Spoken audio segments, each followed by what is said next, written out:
says holding on to features when there's a better way is path that leads to failure.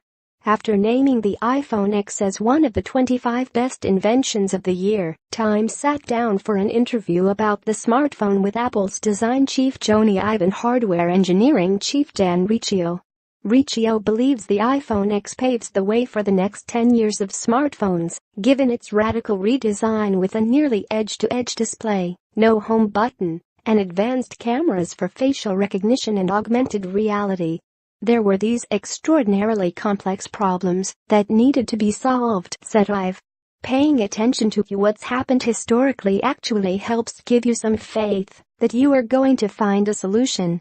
That history includes, in part, Apple removing the headphone jack on the iPhone 7 last year, parting ways with the built-in disk drive on the MacBook Pro after 2012, and ditching the floppy drive on the iMac G3 in 1998. I actually think the path of holding on to features that have been effective, the path of holding on to those whatever the cost, is a path that leads to failure, said Ive. And in the short term, it's the path that feels less risky, and it's the path that feels more secure. I've acknowledged that it's not always easy for Apple to move past a feature technology when it believes there's a better way, and it's easy to see his point given the controversy that each change has generated. Apple was criticized by a fair number of customers for removing the headphone jack on the iPhone last year, for example, and even competitors like Google and Samsung used it as an opportunity to poke fun at Apple.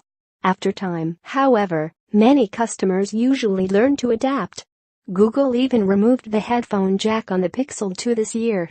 iPhone X is the most expensive iPhone ever, with a starting price of $999 in the United States, which I've said is the financial consequence of integrating the sheer amount of processing power into such a small device. Our goal is always to provide what we think is the best product possible, not always the lowest cost, added Riccio. Despite being expensive, the iPhone X appears to be off to a successful start given sales estimates and Apple's forecast for an all-time revenue record this quarter. Orders placed today are still backlogged by 2 to 3 weeks. Related roundup, iPhone tags, Time, Dan Riccio, Jony Ive Buyer's Guide, iPhone X, buy now.